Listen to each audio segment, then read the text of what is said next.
JoJo's Bizarre Adventure is one of the longest running and most iconic shonen manga series ever made, and you'd think that would lead to a ton of video game adaptations as well, much like other Shonen Jump icons like One Piece, Naruto, and Dragon Ball. But even though now we've finally gotten the anime adaptation of Steel Ball Run that many fans have waited over 2 decades for, the only game we're getting this year is a mobile game based on Part 5. In fact, there's been more mobile games based on JoJo in the past 15 years rather than console or PC games. That's 5 mobile games to be exact. But JoJo has been around for almost 4 decades, and if we don't count mobile games, crossovers, or card games, there have only been 7 video games based on JoJo's Bizarre Adventure in the entire series' lifespan. And even counting 7 JoJo games is pretty generous because one of those games never released on consoles or PC, and if we only count games that also released in English, that just leaves us with 3. But thankfully, all the games that were exclusive to Japanese consoles have gotten English patches thanks to some dedicated fans throughout the years. And if you're thinking, surely there must be more than 7 games for a series that's as old as JoJo, well, I wasn't counting ports and remasters as separate games, but we'll still be talking about them in this video. Though the first video game that featured any sort of JoJo's Bizarre Adventure content were the 2 Famicom Jump games. The first one released in 1989 and features Joseph Joestar, and the sequel has Jotaro Kujo and it released in 1991. But like I said, we won't be counting crossovers, so I won't be including those, but I just thought it was interesting that the series was featured in multiple Jump crossover games before it got a video game of its own. So let's begin by talking about the actual first JoJo's Bizarre Adventure video game.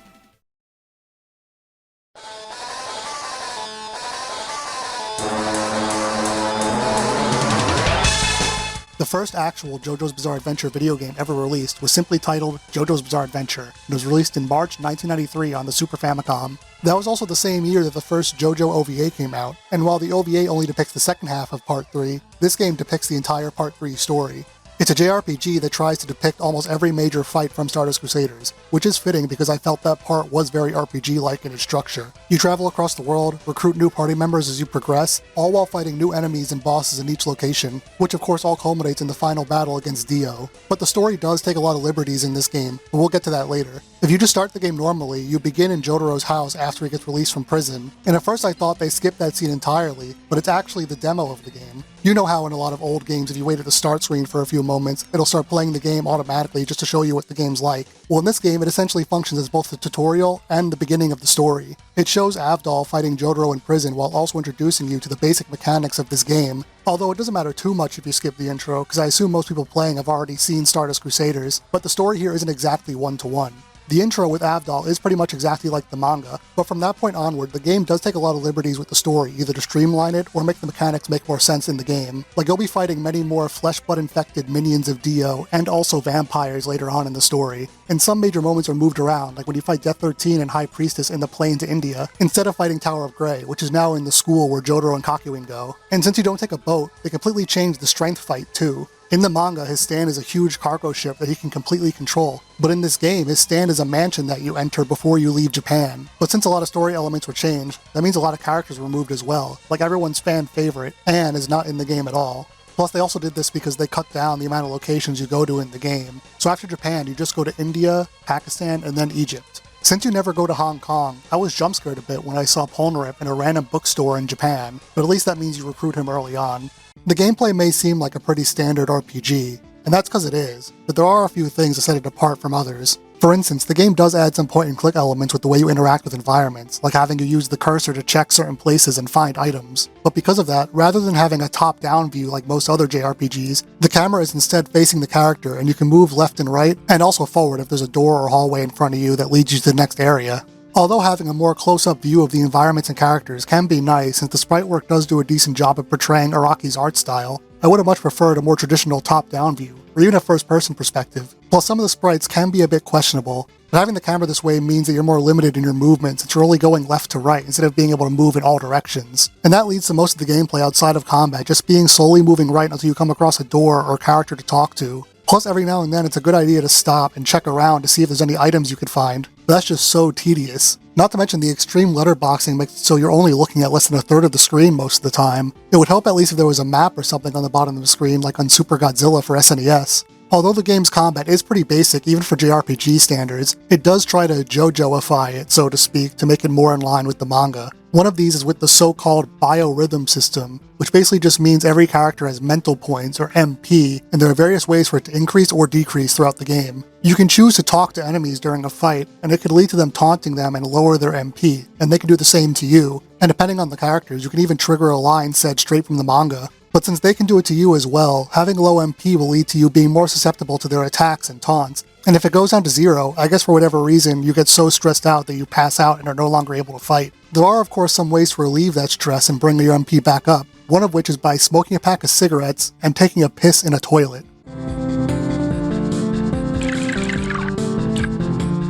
Yeah, I'm not kidding. You can see how much stress each character has accumulated if you look at their stats in the pause menu, but since I'm playing on the English patch, opening the stats menu will crash the game entirely, which resulted in me losing hours of progress. Anyway, if you don't want to talk during a fight, or just use your fists, you can also use check, which is how you learn an idea, which is essentially the classic JoJo method of using your quick wits to defeat an enemy. Most of the time doing check will do nothing at all, but sometimes if you get an idea, it will allow you to reveal the boss's weakness, which will help you defeat them. But little did I know when I first started playing this game, is that you actually need to use this check system in order to defeat a lot of the bosses. Like one of the first bosses you encounter is the nurse that's being possessed by Hierophant Green, and you need to use check as Jotaro in order to find the stand and pull it out of her mouth. Because if you don't do that, she'll just keep dodging all your attacks and you'll never be able to defeat her. Another unique thing about the combat is at the start of every fight, you choose one of 5 cards that can randomly give you a buff or debuff. They could be something beneficial like a full heal, or it could be something like lowering the defense of everybody in your party for the duration of the fight. Since it's completely random, it doesn't really matter which card you select, and it seems like a 50-50 chance you'll get something that handicaps you for the entire fight. So I would just rather not be forced to choose these cards at the beginning of a fight, or have this mechanic not even be in the game at all. But those aren't the only cards you'll see in this game, because there's actually a lot of tarot cards you can find scattered throughout the map. Avdol is the only character that can use them, and when he does, all it does is give you tips for the game. Like he'll tell you which items you should equip on which character to maximize the effects, because each character has what's referred to as a lucky item, but I'm not entirely sure what they do. I'm not sure if they just increase your luck or give you other sorts of buffs, but he'll tell you what each character's lucky item is if you find a tarot card. Though that makes me concerned for what's going to happen when Avdol dies, because if he's no longer in the party, then what am I going to do if I need to use more tarot cards? The first part of the game doesn't take very long, but once you leave Japan, you've pretty much seen everything the game has to offer. Every character only has one basic attack, and if that doesn't work during a fight, you either use an idea or a guts move. You keep doing that over and over with every enemy you see until you get to the next area. Some enemies are a bit less straightforward than that, but it's not like other JRPGs where you have any sort of strategy. Like in the Death 13 fight, you don't have access to your stands, so before you fight the boss, you'll sometimes encounter your own stands in the dream world fighting against you. But without your stands, you're not able to attack at all, so your only choice is to run away. But each time you encounter one, they're usually the first ones to attack, which means you're going to take unavoidable damage no matter what. It's my 2 favorite things in video games, when they force you to take damage and forcing you to run away. But then once you actually reach Death 13, you're still not able to fight him. You have to have Kakyoin get the idea to tell Jotaro to use his stand, and he'll somehow use it to wake everyone up. I guess by punching them. And yes, it has to be Kakyoin that tells him, because if any other character in your party uses the idea check, it won't work. So I guess if you haven't read the manga before, you'd only know to do this by trial and error, but using manga knowledge in order to beat a game is a trend we'll see with other ones later on. But then after the long plane ride is over, you get to India, where you fight Whole Horse and Jay Guile. And unlike the manga, Avdol doesn't get shot here, so he still remains in your party for the duration of the game. Even at the end when you fight against Dio, he's still alive. Not just him, but Kakyoin and Iggy as well. But of course, before you get to Dio, there's still the other stand fights, one of which being Derby, which was one I was actually the most interested in seeing, because I was curious how they would handle the gambling and poker. Well, the answer is they don't. It's basically just a scripted event where all the characters draw cards and lose, but then when Jotaro draws a card, he always wins. Well, that was lame, so I guess we can just skip to the final boss now. And I don't know why I was expecting this one to be way more exciting than the others, but it really isn't. It is definitely the most challenging boss fight at least, since it isn't as easy as just punching him over and over to win. But unlike the methods we used before, simply using an idea or a guts move isn't going to cut it this time. Even if you know he can stop time, and that Jotaro can do the same, it's not going to help you in this fight. So how do you win then? Well, you actually had to make sure that before the boss fight you found the time cap in Dio's mansion. See, in this game, Jotaro can't stop time on his own. He needs the time cap in order to do it. So if you don't have this item, you won't be able to defeat Dio at all. But since Jotaro is the only character that can fight Dio and stop time, all your other party members are essentially useless, even though this game lets you have every Stardust Crusader during the fight. So in this game, their only purpose really is just being meat shields while Jotaro fights the boss, and they made sure to give this boss a ton of health so it goes on as long as possible. But if you're thinking I should just grind the characters in order to make them stronger and make them defeat the boss quicker, well, this isn't that kind of game. There are no random encounters or side quests, so the only XP you get is when entering a labyrinth area like the mansion. You have to enter every single room and fight every single NPC you come across, because if you miss one, you're missing out on levels that you could get, because once you defeat an enemy, they don't respawn. That's it. So really your best course of action is stocking up on healing items so that you beat them before they beat you. And when you do finally beat the game, you don't get a real sense of accomplishment, you just feel like you wasted your time. Well, I guess I should be grateful, because for JRPG standards, this is actually a very short game. Especially since they cut a bunch of content from the Stardust Crusaders story. But despite how brief this game is, it doesn't stop it from feeling extremely repetitive. Yet at the same time, it's somehow the only RPG I've ever played where I actually wish there were random encounters and grinding. But even if the game did have that stuff, it would probably just make the game worse because the combat is extremely repetitive and boring. There's no strategy at all, and none of the characters in your party have any sort of variety in how they fight. They should give each character unique moves they can unlock when they level up, or give them more options for status effects beyond just lowering MP, and maybe actually give us the option to defend in combat. Although I'm not expecting the first JoJo game to be a masterpiece or anything, especially since there's aspects of this game I actually do somewhat enjoy. I just wish the only JoJo RPG we ever got wasn't this. I always thought this franchise was perfect for JRPGs, and I would have loved to see ones based on parts 4 or 5, especially part 4 considering it was a big inspiration for the Persona games, but unfortunately, this is all we have for now.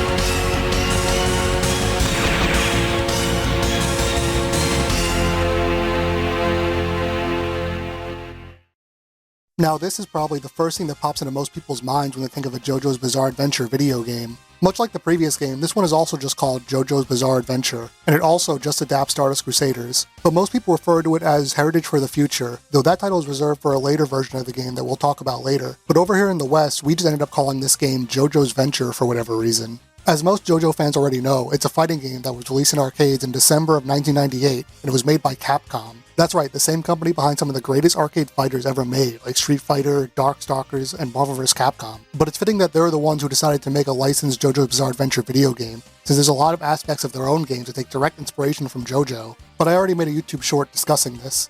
The roster for this game is quite small, with only 13 characters, some of which you need to unlock, but it's got all the usual suspects. You had all the Stardust Crusaders, including Dio, Vanilla Ice, and even some out there picks like Alessi and Midler. But since you never see what Midler actually looks like in the High Priestess fight, Capcom got Hirohiko Araki himself to make a new design for her just for this game. But in classic Capcom fashion, they made a revision of this game a year later that adds new characters, much like they do with a lot of their Street Fighter games. This is the version of the game referred to as Heritage for the Future, and it was also ported to the Dreamcast, where you can play both JoJo's Venture and the new version. Although I'm not sure why they let you play the original version of the game, since Heritage for the Future is better in pretty much every single way, but JoJo's Venture does have a unique mode called Survival Mode. It's basically just fighting against the whole roster of enemies on a single health bar, but Heritage for the Future has a similar mode, but it lets you heal between rounds, so it's a lot less difficult. And if you defeat 15 enemies, you unlock Alessi mode, which makes it so all the characters are stuck in their kid forms like when they fight against Alessi Stan. In fact, doing this as Joseph Joestar is how you unlock young Joseph, because when Alessi turns him into a kid, he actually turns into the Part 2 version of himself, which is really cool. But Heritage for the Future isn't just better because it has more characters and game modes. They actually tweaked a lot of the animations, sprites, and did adjustments to the game's overall balance.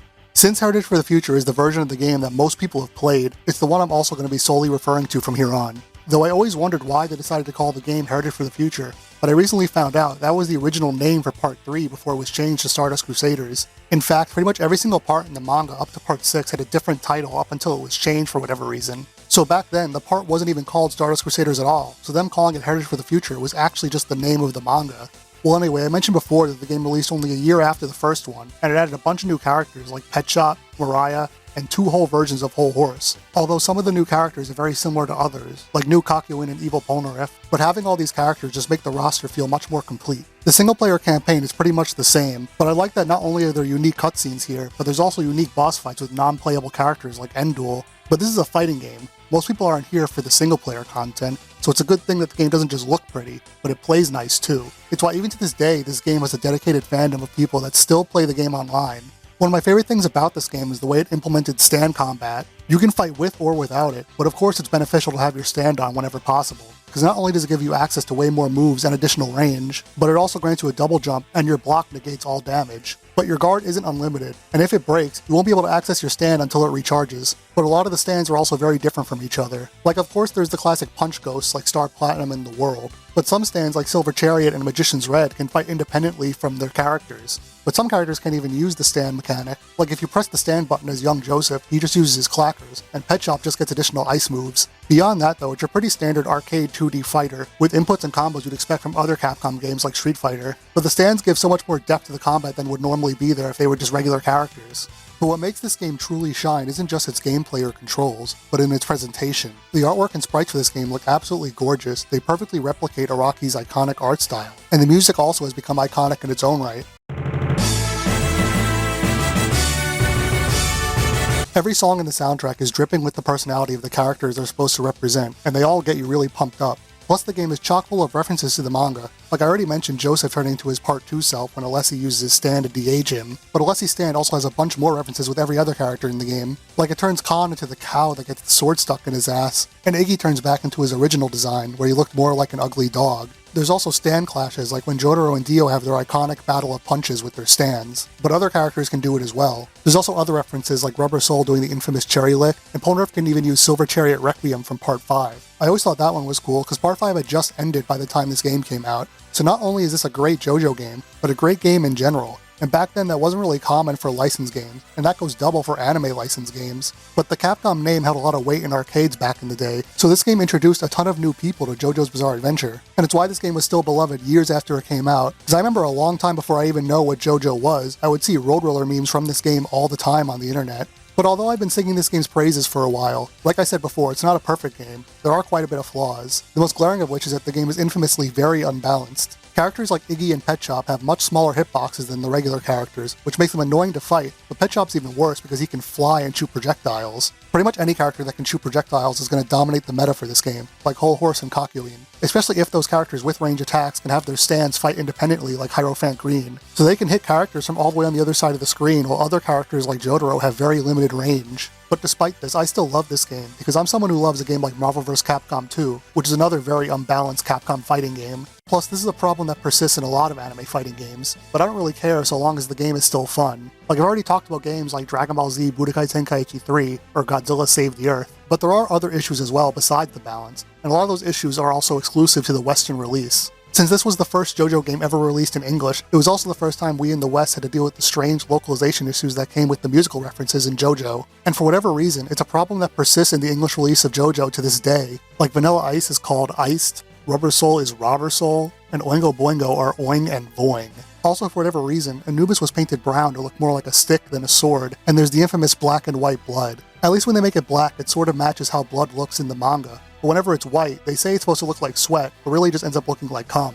But I never understood the sword censorship, considering Polnareff also has a sword. I guess the difference is that fencing is a sport, but there's also some translation errors, like Holly calling Joseph her uncle, some weird lines of dialogue, and also just the name JoJo's Venture sounds like a translation error. But the Dreamcast isn't the only console this game was ported to. It also got a PlayStation port that same year, but since the Dreamcast is the much more powerful console, it was also a much more faithful port. The Dreamcast is usually considered the best console at that time to play near-perfect arcade ports, whereas the PlayStation's measly 32 bits could barely even handle the amount of sprites on screen. If there's just two characters fighting in a one-on-one, that's fine, but as soon as they bring out their stands, suddenly there could be 3 or 4 characters on screen. And since the amount of characters on screen at once could potentially double during a fight, the amount of sprites could cause the game to lag. So to combat this, they simplified all the stand sprites as well as many of the animations. So although at first glance it may seem like this game is extremely similar to the Dreamcast port, once you see the stands, it becomes immediately apparent which port you're looking at. But the developers didn't want this game to simply be just a downgraded version of the Dreamcast port, so they added a bunch of new things to compensate for its shortcomings. There's a lot of new quality of life features that we come to expect from modern games, like a training mode and a pretty expansive options menu. But the biggest thing this game added was an entirely new story mode exclusive to this version. Instead of just simply picking a character and going through their individual stories, it instead tells the entire Stardust Crusader story from start to finish, making it more of a traditional single-player campaign compared to other fighting games at the time. So it's also not just fighting against the different characters in the roster. There's new cutscenes and even new bosses to fight against. Some bosses like Tower of Grey and Death 13 are more traditional one-on-one fights, but a lot of them are also just glorified QuickTime events where you have to press a direction on the D-pad at a certain time. Although those ones can get very annoying, there are other boss fights that do mix up the formula in very unique ways. Like during the lovers fight where Kakyoin and Polnareff shrink down their stands into Joseph's head, the game suddenly turns into a classic 2D shoot 'em up. Then there's also the derby fights where you have to drop the coins into the glass without spilling the liquid, and you also get to play poker against him too. Although it entirely relies on luck to win, it's still pretty cool the game actually lets you gamble against him. But this made me excited to see what they would do when you get to fight against his brother. I mean, if they turned the lovers fight into a shoot 'em up, then surely they would do something cool for the racing game or the baseball game, but unfortunately they're both just QuickTime events. But I did overall enjoy the story mode in this game despite all the QuickTime events. I guess that's why they call this one the Super Story. They really didn't need to put this much effort into it, but they even gave some scenes full voice acting, and they even added everyone's fan-favorite character that was absent from the previous games, Anne.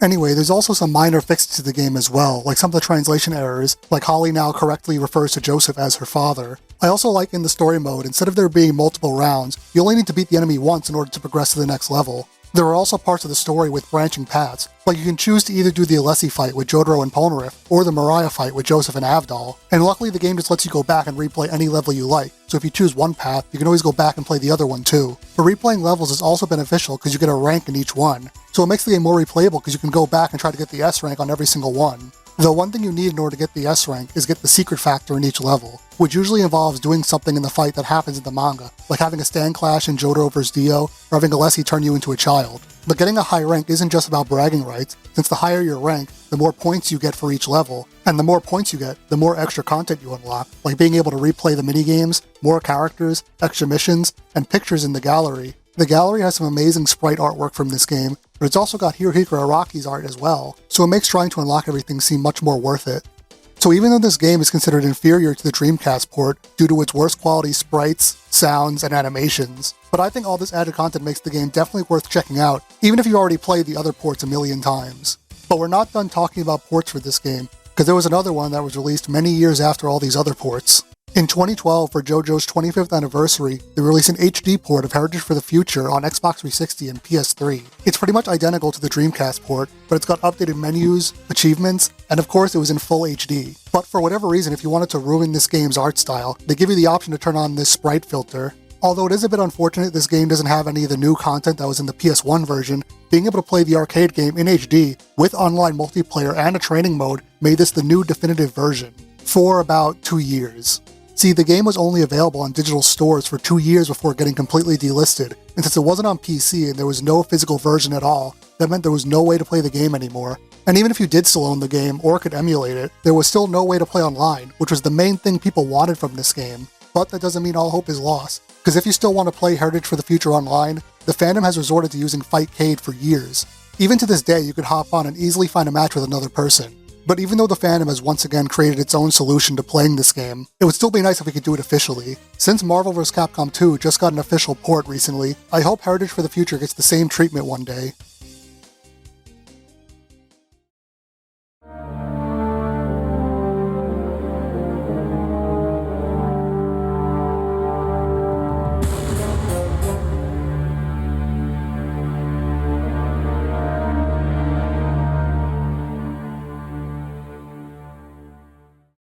This next game is quite a leap from the previous two, because now we're going from sprite-based 2D games to 3D cel-shaded games. Not to mention the first two games were solely based on Part 3, whereas this game is based on Part 5. It's a shame they decided to skip Part 4, but Parts 3 and 5 are the most popular in Japan after all, not to mention the part just ended in the manga by the time the game started development.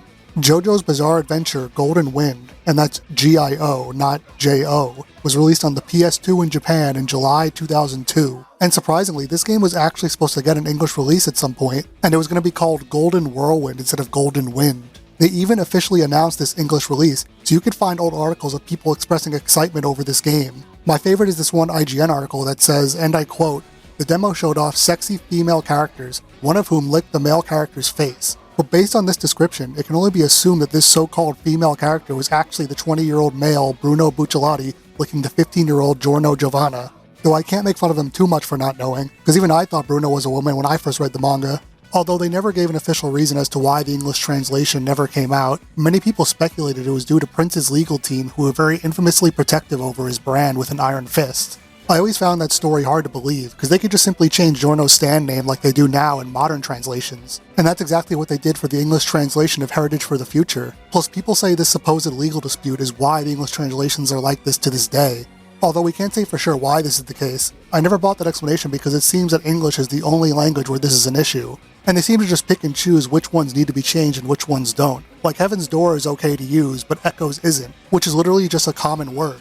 And in the Japanese dialogue of the anime, they use the proper names, so it's always jarring when they say the name of a stand, but then the subtitles will say something different entirely. I guess they were afraid of some potential legal action being taken if they use these names, but in the Netflix subs of Part 4, they use all the proper names in English, and nothing bad has happened so far. I just think Capcom figured it would be hard to sell a game like this in the West, especially since they would have to hire voice actors and translators, which would make the game even more expensive. Cause let's face it, if this game did come out in America, it definitely wouldn't have sold well. Even though their previous JoJo game did garner a lot of new fans, this was a very different part, with a completely different gameplay style, so even if the Heritage for the Future fans did end up buying this game, they probably would have been disappointed by how different it is. And when I say this game is different, I don't just mean because it's the first 3D JoJo game. I say that because unlike the previous game, this one isn't a fighting game at all. It's a single-player beat-em-up, but it's not like other beat-em-ups where you're fighting hordes of enemies, it's just one-on-one boss battles. The whole game pretty much boils down to you watching a cutscene, fighting the enemy, watching another cutscene, rinse and repeat. Although they do mix it up a little bit by letting you play as other characters besides just Giorno.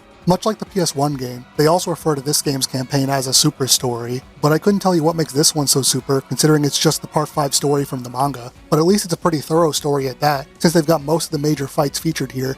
I would say this game is a good way to introduce new people to the series, but this game was not meant for newcomers at all. It was definitely solely made for fans. I say this because knowing what happens in the manga gives you a huge advantage when completing certain tasks. But unlike the previous game, it's not just for extra points, because finding all these secrets in the game will level you up, giving you a larger health bar and stand meter, which is essential for some levels. Some of them are pretty simple, and you often will find them on accident, like using your stand rush during a fight, but there are others that actually do require you to have some deep knowledge of the series. Like during the fight against Oasis, you can punch the cars to pop the tires while he's underground or to rupture his eardrums. Or when you fight GioGio as Mista, you can shoot the lampposts to turn them into spikes to stab them in the back of the neck. Even the position you're standing in can affect how you get these secrets. Although it's cool the game does reward you for having knowledge of the series, it seems like it's the only thing this game has to offer. Because if you're not trying to find every secret in each level, all you're doing is mindlessly punching the enemy over and over until they die. So really it's no wonder this game never released in America. Not that it's necessarily a bad thing that it solely caters to fans, I just wish this game had a bit more substance.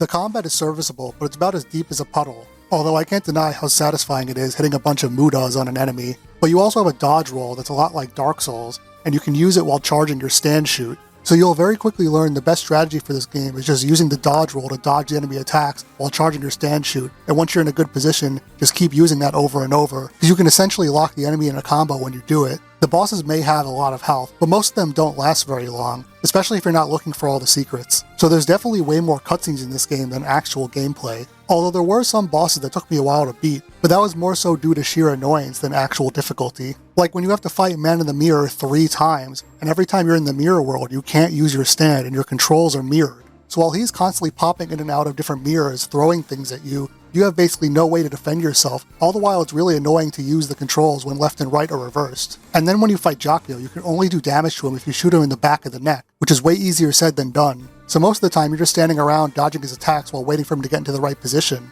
I will say though, although I'm not the biggest fan of Part 5, I do think it was the best part to make a game like this, because Part 5 does have some of the best stand fights in the entire series, and the game does add some variety to the boss fights to reflect the uniqueness of the stands. Like when you fight Grateful Dead, you have to keep touching ice to ensure you don't lose health, and when you first fight against Notorious B.I.G., you have to be stealthy so that he doesn't attack you for moving too fast. And of course the game ends with the fight against Diavolo, and unlike your first fight against him where you're playing as Bucciolati, and it's pretty much impossible to attack him, the final boss where you get to use Gold Experience Requiem is way less challenging. But it's annoying because they treat his time skip essentially like Dio's time stop, where every time he activates it you can only move very, very slowly, but Requiem makes it way easier to counter this. All the voice actors are pretty solid too, which is good considering this is the closest thing they had to an anime adaptation for years. Although a lot of people are put off by the way Giorno sounds, I like that he actually sounds like a 15-year-old. Plus I like all the characters' colors here, especially Giorno since he doesn't use the same coloring they use in the anime, but Fugo's color is the worst one they've ever done for him. But one of my favorite things about this game is when you get to play as Polnareff and they play his theme song from Heritage for the Future.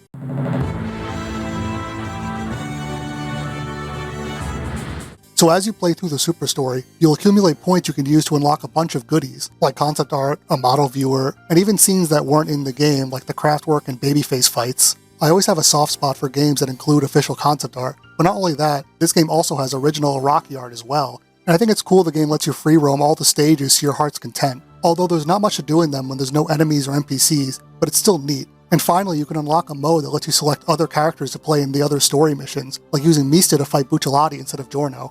Although this game is undeniably a huge love letter to Part 5, and JoJo as a whole, I can't really say that makes for a good game. It's definitely not the worst game I've played so far, but I wouldn't really recommend it unless you were a huge mega fan. But I will say, this game was very short, and I only beat it in a few hours, so I can't really say it wasted my time. JoJo の奇妙な冒険、ファントムブラッド。It took over 4 years for the next JoJo game to come out, and although that's pretty much the standard nowadays, that was a pretty substantial gap back then. But unlike the previous two games, this one wasn't made by Capcom. It was actually published by Bandai Namco, who would be handling all future JoJo games from here on out. The game is JoJo's Bizarre Adventure Phantom Blood, and it released on PS2 October of 2006. And it's yet another game that's only playable due to dedicated fan translators, because they didn't even consider releasing this one in English. But the reason why we even got a Phantom Blood game, and the reason it released that year at all, is because 2006 was the 20th anniversary of that part, and the franchise as a whole. So to celebrate that, we got this game, and also they announced they were making a Phantom Blood movie that would release the next year. But unfortunately, even though the movie did release in theaters, it never got a home release. So if you weren't in Japanese theaters the year it came out, then there's no other way to watch the movie at all, and it is now lost media. But I wish I could say this game was lost media instead, because this game is much worse than the previous one, and I wasn't even that big of a fan of that one. Although Golden Wind did have some redeeming qualities, this game definitely has far less. Maybe it has something to do with the fact that Capcom had nothing to do with this one. But despite that, the games are quite similar. This game has tons of cutscenes meant to portray the story of the manga, and then after that you take part in a fight in a small 3D arena. But since Phantom Blood is way shorter in the manga than Golden Wind, they're much more thorough with the story this time around. I said in Golden Wind they had most iconic fights from the manga, but there were a lot of omissions, whereas in this game they leave no stone unturned. It's got all your favorite fights: Jonathan vs. Dio, Jonathan vs. Speedwagon, Jonathan vs. Bully 1 and Bully 2, and the Led Zeppelin zombies. Remember those guys? Hell, this game even has a ton of scenes that weren't even in the anime, like the 77 Rings challenge. They even turned that into a whole game mode you could unlock after beating the story, where you have to fight 77 zombies. I didn't end up playing that though, but not gonna lie, I'm kinda glad I didn't, because that sounds like absolute hell. Now, I've been pretty harsh towards this game, but they do try to improve the combat from the previous one. At least in this game, they actually attempt to have combos. Plus, there's more than just one-on-one fights. Sometimes it's 1-on-2, 1-on-3, or 2v2. But having more combos doesn't automatically equate to having better gameplay, because the combos themselves are very bare bones, and the combat is so slow and clunky. It's made even worse in the beginning parts of the game before you get Hamon, since not having it pretty much halves your moveset. And like I said, this game is very thorough with the story, so it took me over 2 hours to get to that point in the campaign where you actually unlock Hamon. And I'd say about 90% of those 2 hours were spent watching cutscenes, which mostly consisted of still images. At least the voice acting isn't bad, but it was really jarring hearing Zoro's voice actor come out of young Jonathan. 決して許さない!この家に来てからの君の僕に対する嫌がらせではない! Hell, it's just weird in general giving young Jonathan and Dio different voices to their adult counterparts when their young versions still have deep voices. But although the voice acting and sound effects are fine, I can't say the same for the music. Not only does this not fit the tone of the part at all, but the music in general is just plain horrible. And it's made worse by the fact that they repeat the same tracks over and over. But in those first few hours of this game before I got Hamon, when I wasn't watching cutscenes and was actually playing the game, it was pretty much immediately apparent that this game was not going to be fun. The first level is you fighting against the two kids that bully Erina, and having a 2-on-1 fight is already annoying in this game, but for whatever reason they gave them so much health, it literally took me 4 minutes to defeat them. And almost every fight in this game is a 1v2 or a 1v3, even a 1v4. I guess they wanted to make it feel like you were the underdog, because in these earlier fights before you get Hamon, it makes you feel so weak fighting against these stronger enemies. Hell, when you fight against Dio in the boxing match, you're actually supposed to lose. That's one of my least favorite things in video games, when they make you fight a battle that you're supposed to lose, but I'll give this game props for actually letting you win the fight, even though in the manga Jonathan loses. If you lose, the cutscene plays like normal. But on the other hand, if you win, you actually get a special what-if cutscene that shows Jonathan beating Dio. And I will say, that is one of the few bright spots in this game, that depending on if you win or lose, you can change the story. Though of course it's not as drastic as something like the Revenge of the Sith video game. Though I will say, once you finally get Hamon, it does make the combat a bit better, but I still wouldn't call it good. It's just less tedious because you defeat enemies way faster than before. But at least now I have more moves at my disposal. Plus I have a special meter as well. You can charge it by posing, and once it's fully charged, you do an ultimate move. It is kinda neat seeing him do it for the first time, but the cutscene for it is pretty long, so it gets kind of annoying the more you do it. And no matter how much the game tries to break up the monotony by giving you more Hamon moves, and even different weapons like spears and swords, it doesn't change the fact that the game is just boring and repetitive. After a while, I just started skipping cutscenes because I just wanted to get on with it. But of course, there's other stuff to do besides just the story mode. I already mentioned the 77 Rings mode, but there's also extra battles where you take part in fights that don't happen in the manga. And once you beat that, you unlock a campaign where you get to play as Dio and see the story through his perspective. But unfortunately, I never got to play any of these modes, because I never unlocked them. And the reason is because out of all the JoJo games I reviewed today, this is the only one where I didn't beat the campaign. Plus, this game doesn't even have any cool gallery rewards you get for beating the game, like artwork or things like that. Though you can rewatch all the cutscenes, and you can look at all the different characters and their lore. And to this game's credit, there are quite a lot of character models. It's a shame you can't actually view the individual models, but it's cool that they do have pretty much every single outfit that the characters wear, and it even accurately portrays how Jonathan and Dio's face and body changes as they age. I mean, look at how ripped they made Dio here. But although it is cool that they added all these obscure characters and outfits, you would think that after all these years the models would look better than the game from 2002, but that game looks way better. I know it's not really fair to compare this game to Golden Wind, because they're two different games, but for whatever reason, even though it's made by a different company, they still made this game very similar to that one, and it really didn't need to be. It would have been cool if they made this like a 3D action-adventure game or something, but instead they went with the most bland direction possible. I'm just gonna say this is definitely the worst JoJo's Bizarre Adventure game ever made, even compared to ones I haven't reviewed yet, so at least there's some comfort in knowing it won't get any worse than this.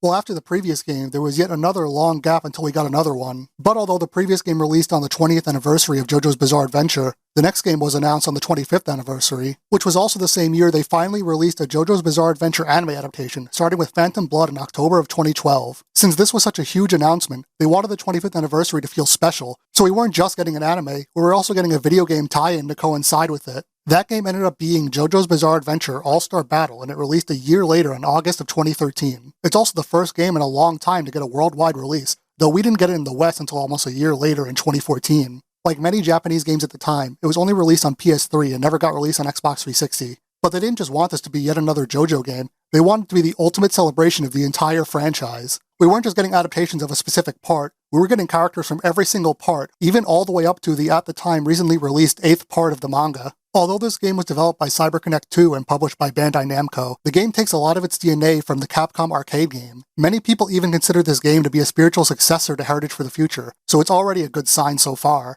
So many fans were clamoring for a sequel to that game for years. All they wanted was just another one with more characters. Like, imagine if we got another Heritage for the Future, but instead of just adapting Part 3, we got characters from every part. Well, this game aims to be the closest we can get to something like that. Although All-Star Battle does have similar gameplay, like combos and inputs to Heritage for the Future, there are a lot of differences between both games. They know that 2D fighting games can be quite intimidating for casual audiences, so in this game they tried to simplify the combos and mechanics to make it more accessible, for better or worse. And I say this because they even went as far as to add an automatic combo just from mashing the same button over and over, and I'm personally not a big fan of that. But besides that, the game also has a very similar stand system to Heritage for the Future, where you can fight with or without your stand whenever you want. Plus stand clashes make a return. But since this game has characters from every part, that means there's also a lot of characters that don't have stands. So for characters that don't have stands, the stand button can do a variety of different things, like charging your Hamon, suck people's blood as vampires, and even ride horses as Johnny and Gyro. Every character is very unique, which reflects the franchise itself, but to be honest, I always thought it was awkward to play or fight against characters with mounts. Especially Johnny, because once he gets knocked off his horse, he's unable to walk. Plus, the Part 7 characters are able to collect Jesus' corpse parts that spawn in the level, and collecting them is really annoying during a fight. But despite some annoyances, I do like the lengths they went through to make every character feel distinct. Gone are the days where we have 3 different Kakyoins in a fighting game. This time we just have 2 Dios, and later games would even give us 3 more. And I love that this game even kept Dio's iconic time stop combo from the arcade game. I wasn't kidding when I said they went through great lengths to make each character feel properly represented from the manga. Like, the craziest example is Poochie being able to upgrade his stand just like he does in Part 6. You have to say the 14 words to the green baby, which is way easier said than done during a fight. But once you do, you'll be able to use Sea Moon, and then you can go even further beyond and transform into Maid in Heaven, but only if you're able to pull off your ultimate move, which does take a little bit of time. But once you're able to pull that off, you essentially win the fight, because you quite literally enter Heaven, where your enemy fights way slower and you fight way faster. Though I suppose I should talk more about the actual gameplay. I said before this game is a 2D fighter like Heritage for the Future, but that's not entirely accurate. You can move side to side to avoid attacks, so it's more like a 2.5D fighter like Tekken. Though unfortunately, as far as the actual combat itself goes, I will say that's actually one of my biggest issues with this game. Although there is a lot of fun to be had casually, it's nowhere near as fun to play competitively as Heritage for the Future. I know this is a different game by a different company, but I just can't get over how much slower and clunkier this game feels. The combos just don't flow as well, and the roster is as unbalanced as ever. And speaking of the roster, although there are a lot of characters here, there are a lot of notable omissions like Old Joseph, Iggy, Lisa, Anasui, although they did get added as DLC later on, as well as Blonde Kira, Fugo, Vanilla Ice, and Shigechi, but there are still characters I'm surprised didn't get in, like Foo Fighters or Diego. But there is one more DLC character I didn't mention. The last one they added to this game was Ikuro from Bao the Visitor, a manga Hirohiko Araki made before JoJo. Although I wasn't too happy being forced to pay for some notable characters like Old Joseph and Kira, but I will say I am pretty pleased about Bao's inclusion. It's similar to whenever Arale is featured in a Dragon Ball game. I love that it makes it feel like more than just a celebration of JoJo's Bizarre Adventure, but a celebration of Hirohiko Araki himself. But there's loads of other characters besides just the ones that are playable. Pretty much anytime you start this game or open up a menu, there'll be a voiced character that appears, and some are even modeled in the background of stages. Even though I've been complaining about the gameplay for a bit, I do think there's one thing this game really nailed. It's that it truly feels like a labor of love to the franchise. This game is definitely the most jam-packed with references out of any JoJo game ever made, maybe even more than any game I've played, period. In fact, there are so many references it would be impossible to count them all. And I know just cramming a game full of references doesn't necessarily make it good, but it does add a lot to the game's visual flair. I mean, this is still the best JoJo has ever looked in a 3D video game, even compared to games that came out way after this. The models all perfectly emulate what the characters are supposed to look like, and it's complemented perfectly by the filter they use to make this game look more comic booky. They really stretch the limits of the expressiveness of these models to make these manga references as one-to-one as possible. Like Polnareff doing the tongue point thing when getting punched by Golden Experience. But another perfect example of how crazy the references can get is that every single character in this game has a unique line of dialogue for mocking Josuke's hair. And it's the same for Part 2 Joseph, where he says your next line is with a unique line of dialogue for every single character. There's also other noteworthy references like Mista taking more damage if he has 4 bullets in his gun, and Jotaro being able to access a unique cutscene if Dio uses his ultimate move on you. The animation in this game is near perfect. It reminds me of those 3D JoJo openings for the anime. But one thing that bothers me about the character models is for whatever reason they keep making Star Platinum green in these games, and I don't get why. I always thought it was an ugly look for him. I mean, Silver Chariot is silver, Magician's Red is red, Hierophant Green is green, Hermit Purple is purple, so why is Star Platinum never platinum? Anyway, the stages are also all good too, but I prefer to play with the stage hazards off because they can be pretty annoying. Though some of them are pretty funny, like Joshu hitting people in the Part 8 stage, as well as characters getting run over by the senator driving the car in Cairo. And it's also cool that every single stage can trigger a special KO under the right circumstances. Like on Cairo, you can get knocked into the water tank like Kakyoin does when he gets killed. Of course, the voice actors all do an amazing job as well, and I think pretty much all of them fit the characters perfectly, even though a lot of them were replaced for the anime. Though some of them ended up sticking around, like Okuyasu's voice actor kept playing Okuyasu in the anime, and Anasui's voice actor ended up playing Bucciolati. And I always thought it was funny that Sanji's voice actor plays Polnareff in this game because they're both known for being French. And every character is also customizable, letting you choose their taunts, poses, and costumes, though unlocking them is a whole other story. As far as single-player content, this game has both a story mode and campaign mode, though the word campaign is used very loosely here. The story is just loosely recreating the major fights from each part. No cutscenes, not even still images, just text on screen explaining the story, which is very disappointing considering I was just singing this game's praises for its animations and models. And since Gappy is the only Part 8 character, he just fights all the other JoJos. But then there's the campaign mode,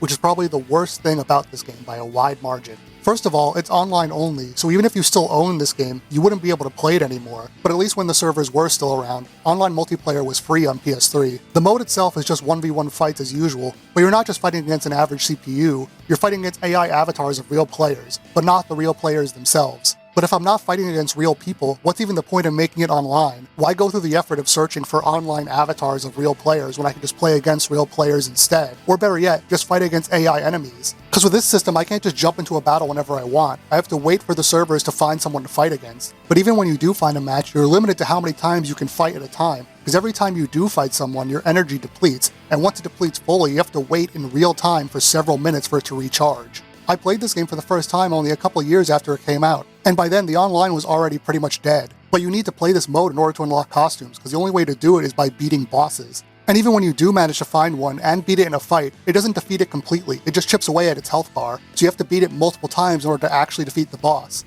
So just to unlock a single costume, you have to wait several minutes for the game to find a match for you, and more often than not, that match will just be with a regular AI, but then after a few matches, you'll probably encounter the boss. By then, your battery will already be depleted, so now you have to wait for your battery to recharge to repeat the process, and by the time you finally beat the boss and unlock a single costume, you'll probably have wasted up to 30 minutes to an hour of your time. But there are support items you can buy and use in battles to ensure you don't lose. Like you can start a match with a full meter, or with higher attack power, and stuff like that. But that doesn't really matter, because after only unlocking a couple of costumes, I was pretty much done with this mode entirely. Because after all that work, even once you finally do get a costume, there's no guarantee it'll be the one that you want, because you don't get to choose. So it's just not really worth wasting hours of my time. At least unlocking the characters themselves isn't nearly as annoying. But of course, a celebration of JoJo's Bizarre Adventure like this wouldn't be complete without a pretty extensive gallery. As you play the game, you get coins which you can use to buy voice clips, music, models, and of course, art. There's not really much else to say there, but a new JoJo game being released in America also means there's going to be a new batch of strange localization choices. Like there's the infamous Nasty Axe for a fair and honest price, Zipperman, Lil Bomber, but it's not just limited to the stands or musical references, there's some genuinely bad translations in the English subs. Like for whatever reason, they added this reference to the movie The Room with Joseph Joestar, and then there's Josuke saying whatever the hell this is. But my least favorite is when Jolene says 1,000 throws after throwing the baseball with her stand. The English subs instead make an unfunny pun where she says balls deep. And lastly, Jean-Pierre Polnareff is called Jean-Pierre Eiffel, but thankfully that name change only exists in this game, because in pretty much all other English JoJo media they call him Polnareff. So the single player content leaves a lot to be desired, and the combat isn't nearly as good as the previous JoJo fighting game, but despite that I'm still able to play this game and have fun. I definitely don't hate this game, plus like I said before, it's the biggest love letter the series has ever gotten, but I just can't help but feel like if there was some little tweaks here and there, this game could have been a lot better. Maybe tweak the combat to make it a bit less slow, add some more characters, and a better campaign. Hell, maybe even release it on more consoles besides just the PS3, but I doubt any company would want to go back and fix the issues of a niche anime fighting game like this.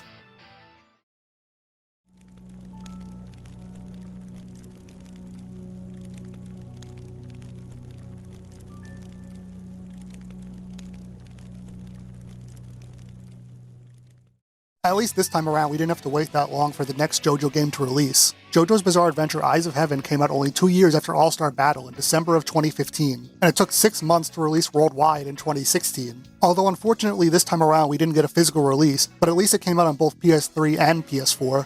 But when playing this game, it becomes immediately apparent how they were able to release it so quickly, because this game reuses a ton of assets from All-Star Battle. Pretty much all the models and a lot of other assets from the stages were reused, yet for some reason everything in this game looks a lot worse graphically. Not that the models themselves look worse, but just something about the lighting is very off. And that's because for All-Star Battle, they handcrafted their very own graphic system that would make the game look like Araki's artwork. But that was made to work with specific camera angles, and in a game like this where you can freely control the camera in a 3D space, it wasn't going to work. It shows how something like that can greatly affect the presentation, even when using the same models. Not to mention, I'm not really a fan of many of the new colors they've chosen for these characters. For the characters in parts 1 through 3, their colors reflect how they look in the anime, but others like Johnny and Gyro just look downright ugly. But anyway, let's get to the gameplay, because like I said, this is a fully 3D game, meaning you can move around in any direction, unlike the previous game. So at first you'd think it'd be more akin to the PS2 games, like Golden Wind and Phantom Blood, but this game was made with multiplayer in mind, plus the combat is much better than those games. But despite me saying that, the combat is still a massive downgrade from All-Star Battle, which was already a massive downgrade from Heritage for the Future. Though if you like 3D fighting games, you'll probably still have a good time with this one, because I would still consider this game much better than the average 3D anime fighter, but I suppose it's not really a high bar to clear, and I personally prefer All-Star Battle over this one. But this game isn't 1v1 fights, it's 2v2 fights. And the team-ups are the main gimmick of this game, because depending on who you choose to be on your team, you'll have special animations, lines of dialogue,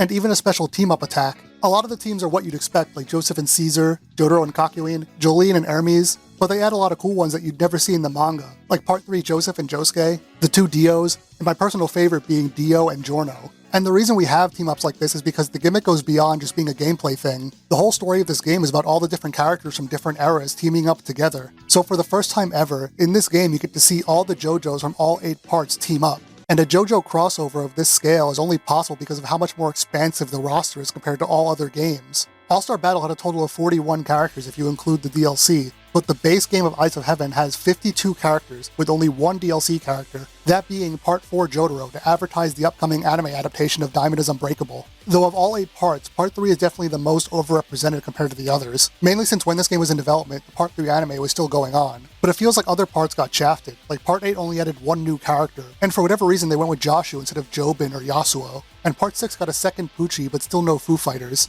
Although now we finally have Diego. Not just that, but we have 2 of them. They even made Speedwagon and Stroheim playable. But apparently this game was meant to have even more characters, at least double what the roster already has. One of the game's developers said they wanted to have over 100 characters, making this game essentially the JoJo equivalent of Dragon Ball Z Budokai Tenkaichi 3, but since they wanted this game to release before Christmas time, as well as capitalize on the ending of Stardust Crusaders in the anime, they had to cut the roster in half so the game could meet its deadline. The combat is pretty standard for what you'd expect from an arena fighter, where you press a button to open a menu that shows you all your special attacks. But somehow they made this game feel even more slow and clunky than All-Star Battle, and it being 3D instead of 2D means there's less potential for cool combos. And although the stages are really cool with lots of cool Easter eggs and things to interact with, like you can ride the motorcycle in Morio, some of them feel way too big. The worst is the Cairo map, which just straight up sucks. You're on top of buildings and there's way too many bottomless pits you can fall into. It's clear in this game that the main aspect they put the most time and effort into was the story mode. Like I said, they wanted to combine all characters from all different eras of the franchise, and they did that by creating a whole new original story mode for this game,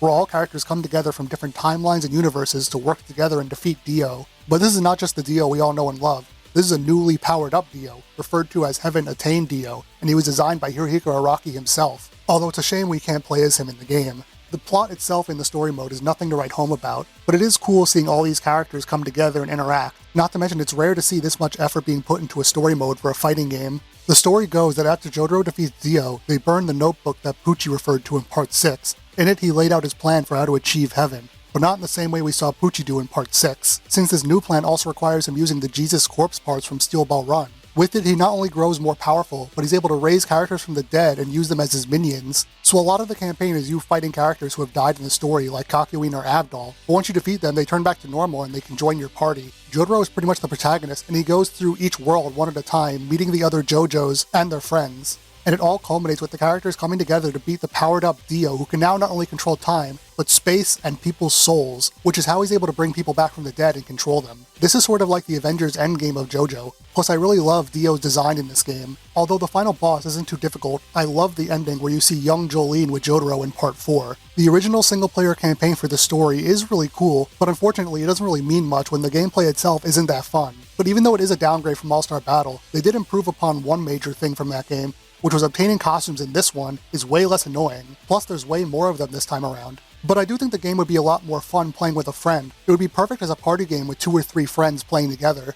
The only problem is, you can't do that in this game. This is easily my single biggest problem with this game. There is no local multiplayer at all, only online multiplayer. I honestly don't understand why they think it would be a good idea for a game like this. It almost ruins it entirely for me. But at least I guess it's a good thing that the single-player content is as substantial as it is. If that content is enough to satisfy you, then I would recommend this game. But if you're looking for a 3D arena fighter to play with friends, this is not the game for you. But you probably should get it before the game inevitably gets delisted. Much like All-Star Battle, I think this game had a lot of potential to be better. And it's even worse looking back now, because it's been over a decade since this game came out, and there hasn't been a new JoJo game we can play since. Although I know the next game we'll be looking at is a game that came out after Eyes of Heaven, but it's still a port of a previous game, and it would be kinda neat if this game got that treatment too. Or at the very least a PC port.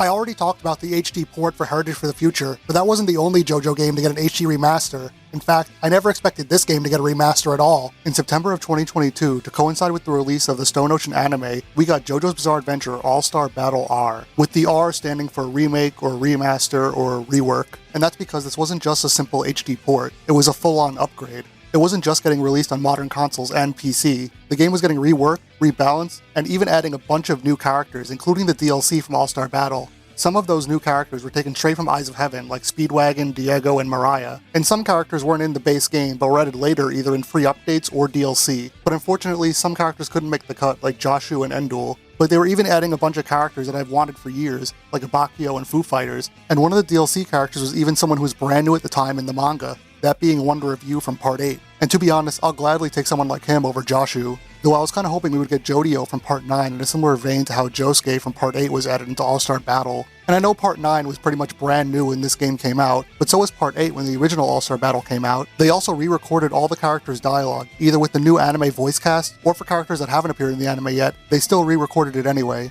Yet despite most of the characters getting a new color scheme to match how they're depicted in the anime, in all the 2D art, their colors match how they looked in the original All-Star Battle. Like as you can see here, Koichi has blue hair and blue eyes, which I always thought was an ugly look for him. Also, fun fact, this was the first JoJo game to release on a Nintendo console in the West, with the only other one being the very first JoJo game ever released. Although nowadays, remasters, remakes, and ports of older games are a dime a dozen, and it can be a real toss-up as to whether or not they're good or bad, but I'm happy to say this is not one of those cases where the port or remaster ruins the original game. In fact, this is one of those rare cases where the remaster pretty much invalidates everything about the original game. It's not just because of the larger roster, or the higher frame rate and resolution, but they also made tweaks to the core gameplay. They upgraded the game speed so it plays a bit faster, as well as some tweaks to the overall balance and combos. Just those few simple adjustments work wonders for this game. It makes it feel so much better compared to the original. Not all the gameplay tweaks were minor, however, because they even added assist attacks during fights. When you select your character, you can now select a second character to support you, so if you're in the middle of getting comboed, you can use them to break it, or extend your own combos. Although some weren't a fan of this addition, I think it adds a lot of much needed strategy into fights. They also fix a lot of the terrible translation issues as well. Well, the musical references are still the same, but at least Polnareff is called Polnareff, and the character's dialogue is much more accurate to what they say in the manga. Another major improvement in this game is the single player. Although it's nothing I would consider great, it's definitely a huge upgrade compared to the original campaign mode in All-Star Battle. Each part has their own missions, and they can all vary from fights that happen in the story, or just random what-if fights. And when you win fights, you get money you can use in the shop. You can spend it on stuff like artwork, costumes, alternate colors, and other stuff in the gallery. Each mission also has special win conditions where if you meet them, you get more money and unlockables. This is definitely a much better way of unlocking colors and costumes, although I wish they still put more effort into the story. Though unfortunately, there are still some issues from the previous game that persist in this version, the biggest one being with the online netcode. Fighting games already don't draw in the biggest audiences, and that goes double for anime fighting games. Unless you're something like Dragon Ball FighterZ, it's only going to have a niche fanbase, which is why it's imperative that you should keep that fanbase alive by ensuring the online is as smooth as possible. Although it's not as bad as the PS3, it's similar to playing Super Smash Bros. Online on the Switch. It's never a good sign when something like Fightcade, something that's entirely run by fans, runs way better online than this game does, run by a multi-million-dollar company. So because of that, the online scene for this game was pretty much dead within weeks of the game releasing, which is a shame because not many games get a second chance at life like this. But despite some issues like that, and the single-player content not being as substantial as it could have been, I still think this is a very good remaster. Anytime I could easily recommend a remaster over the original game is a win in my eyes. Plus it's nice when games aren't stuck to one single old console. But even though I would easily recommend this game to any JoJo fan, I would still rather we have gotten a new video game instead of this. And now here we are, 4 years after this game came out, we get a brand new JoJo part in the manga and anime adaptation, but no new video games. For now, this is the last JoJo game we've gotten. Well, on home consoles at least, because there is one more game.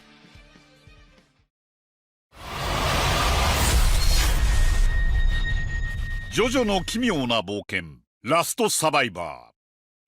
Even though this game came out before All-Star Battle R, since I don't count that game as a new game because it's a remaster of an older game, this is technically the last JoJo game ever made. JoJo's Bizarre Adventure Last Survivor was released exclusively to Japanese arcades in December 2019, but I was debating even putting this game on the list at all because not only is this game Japanese exclusive, but it was never released on any home consoles or PC. It wasn't until very recently we were even able to play this game at all without taking a trip to Japan. But luckily a group of fans found one of the arcade cabinets for sale at an auction, and after buying it they were able to decompile the game so we could play it on PC. But unfortunately this game doesn't have an English translation yet, and I'm unable to play online. And considering this is a battle royale game, not being able to play with a bunch of other players in a match means I won't be able to experience what this game was truly meant for. But at the very least I can play against bots, and I'm able to navigate the menus by using Google Translate on my phone. And I will say, it is at least nice we're getting a JoJo game that's trying out a whole new genre. It's sort of like My Hero Academia Ultra Rumble, only this game's not as good. In typical Battle Royale fashion, you're playing on a large map with a bunch of other players, and when you start out, you pick your character and your starting location. And like the title suggests, you have to be the last survivor in order to win.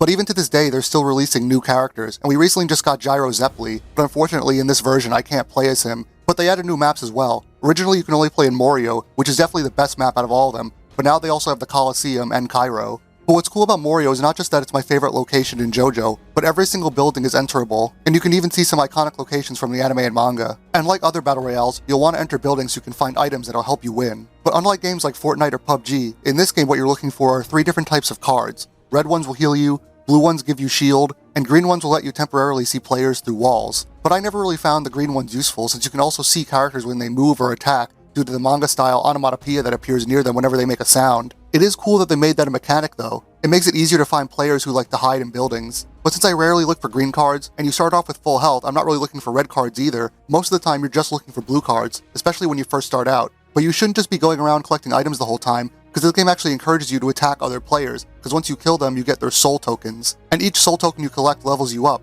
and each time you level up you unlock more moves. So since there's not as many players as other battle royales, and it actually encourages the players to attack each other, the rounds in this one are actually quite quick. That could be a good or bad thing depending on who you ask, but I personally like the quicker rounds in this one compared to other battle royales where they can take upwards of 30 minutes. And they don't want people hogging up the machines the whole time, plus in a lot of arcades they probably don't have chairs for these cabinets. Though speaking of which, one thing I never understood about this game is how it handles online, and that's the unfortunate part of not being able to play this game for myself, because I know matches in this game have at least 20 people in them, but of course arcades aren't going to have 20 cabinets just for one game. Usually they just have 4. So I assume when you play a real match in a real Japanese arcade, you're just playing against 3 other people, and the rest are all bots. But anyway, that begs the question, why the fuck was this game not released on consoles or PC? I mean, this was released during the peak of battle royales, and I'm sure from a business standpoint it'd be way more lucrative to release this game to a wider audience. But I guess now it might be too late, since any hype this game could have had probably died out years ago. But once they're done updating this game, if they made a free-to-play console and PC port with some tweaks, I'm sure this game would find its audience.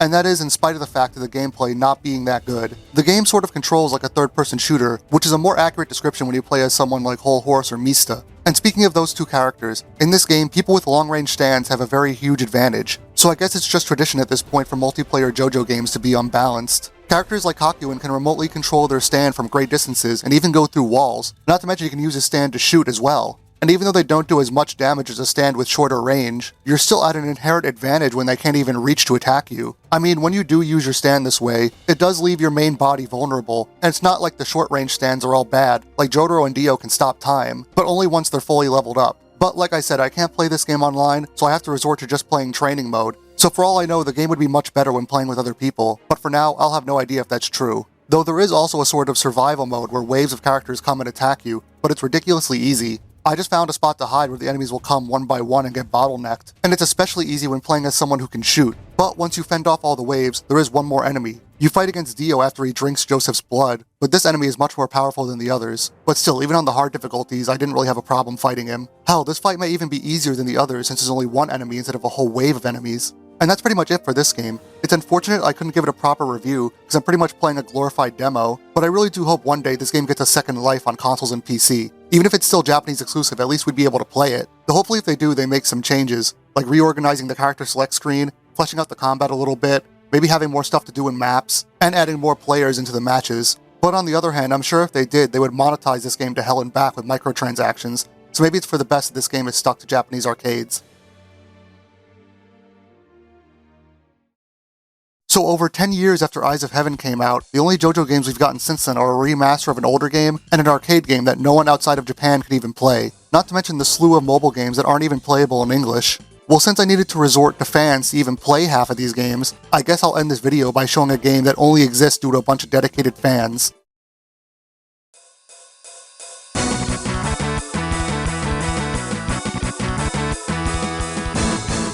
But this is not just any fan game, this is probably the most popular JoJo's Bizarre Adventure fan game ever made. JoJo's Bizarre Adventure The Seventh Stand User is a Japanese fan game made by someone who goes by Clayman. It was released in 2014 and was made using RPG Maker, and it got an English translation a year later. The game is sort of like a fanfic where your very own OC gets to join the Stardust Crusaders in their quest to defeat Dio. You play as a teenager that goes to the same school as Jotaro, and after you help him defeat Kakuin, he lets you join his party. Of course your character is also a stand user, and I really like the way you go about making this character. The character creator is obviously not as in-depth as something like Dark Souls, but you get to pick between a boy or a girl and a handful of different appearances. Then after that you take a personality test that determines what kind of stand you'll get. There are 18 types of stands in total, and each are put into 3 categories: short range, medium range, and long range. And I love the designs of all the stands here. They vary from humanoid type stands, horde stands, and even objects. Some of them even look like something Araki himself would design, and that's a huge accomplishment. As far far as the gameplay goes, it's a pretty standard JRPG, but they do shake it up in some ways, in particular with how the different ranges of the stands work.